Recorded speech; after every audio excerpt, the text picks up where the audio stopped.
the soundtrack of my life has nothing to do with music and absolutely everything to do with music.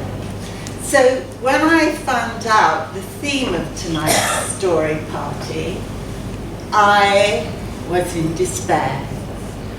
Musical, I am not. And the first memory I have of music is Andy Pandy's Coming to Play theme song, quickly followed by the Laughing Policeman. And this 75 RPM black shiny record was played on a wind-up gramophone in my grandmother's parlour. And if you don't know what I'm talking about, believe me, I am that old. My grandmother also taught me First World War songs of the It's a Long Way to Tipperary variety. I am told that at four years old, I absolutely smashed. I'm burnt, I haven't a shirt, but my people are well off, you know. Nearly everyone knows me from Smith to Lord Rosebery. I'm Burlington Bertie from Bow.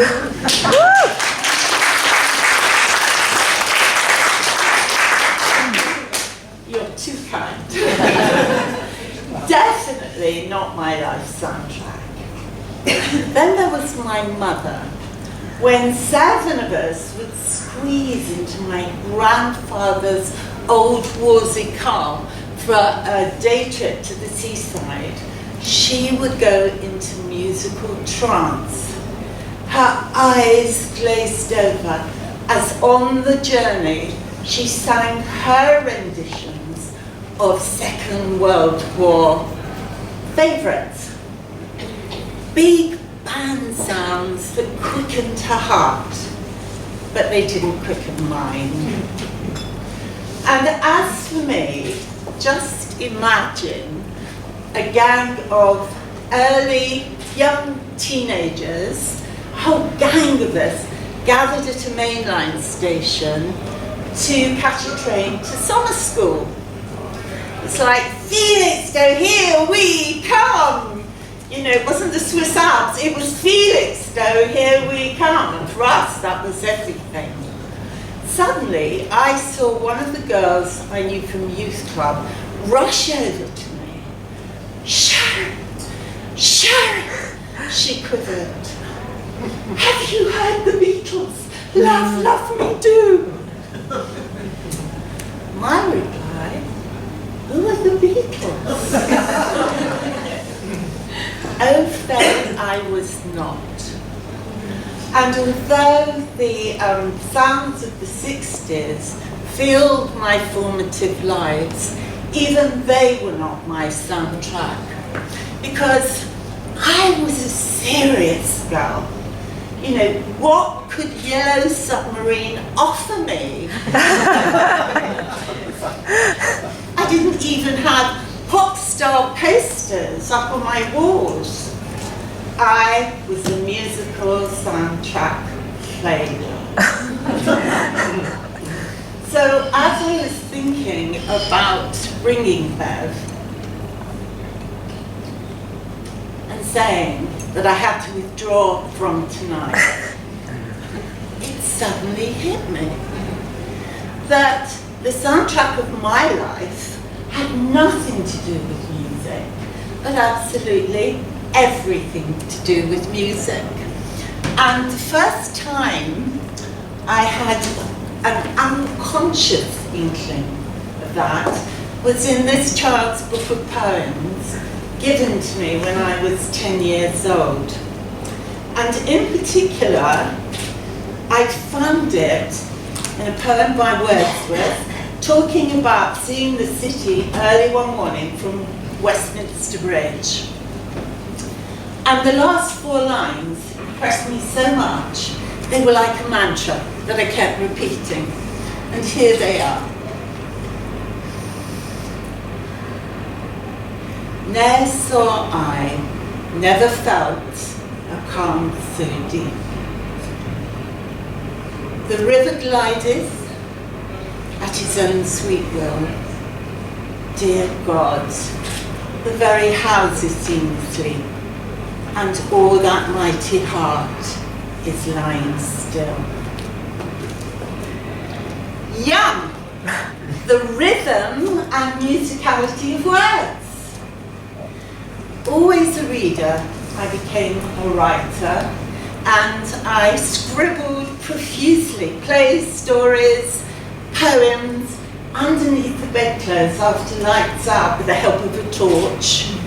I composed profusely, passionately, pouring out my feelings and my ideas like a thing possessed. But then it happened. At the age of 12, I came across Under Milk Wood by Dylan Thomas. So just imagine impressionable 12-year-old me. Actually, I'm quivering now, I can feel it, remembering. And I read this. To begin at the beginning, it is spring, moonless night in the small town, starless and Bible black. The cobble streets silent, and the hunched quarters and rabbit's wood limping invisible down to the slow black, crow black, bobbing boat, fishing boat, bobbing sea. I've just had the same shivers up my neck reading it to you as I did when I was 12. And for the first time in my life, I had an intellectual orgasm.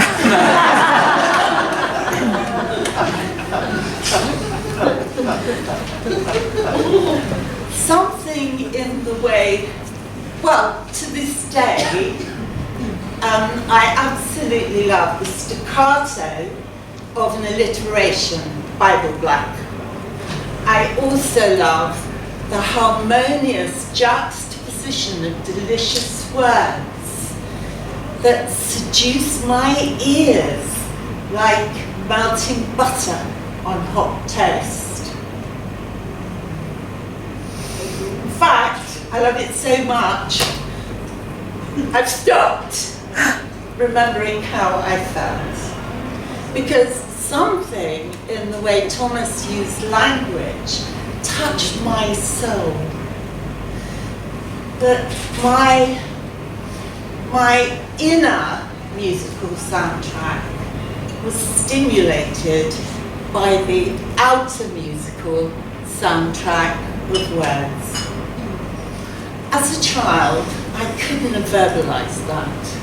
But words were a very special place for me. Somebody was talking about reading and not reading. Me? Reading. Words were a place into which I could escape and unconsciously be reminded of my music, my exuberance, my passion, my creativity, all of which had been smashed out of me by the tribe into which I was born. My music, my shut down self and soul was sustained by the music of words. And I'm sure you can see a bit, or maybe you can't, but I'm actually shaking because for a child who's lost everything, lost herself and everything, to find that in words was salvation. So when I wrote that line, my music, my shut down self and soul was sustained by the music of words, I remembered a quotation from John's Gospel, and he goes, in the beginning was the Word. And the Word was with God, and the Word was God. For me, at the very simplest level, that means the Word is divine. So, for me, my life soundtrack has had nothing to do with music, and absolutely everything to do with music. Firstly, there's the music of me at essence, my divine spiritual being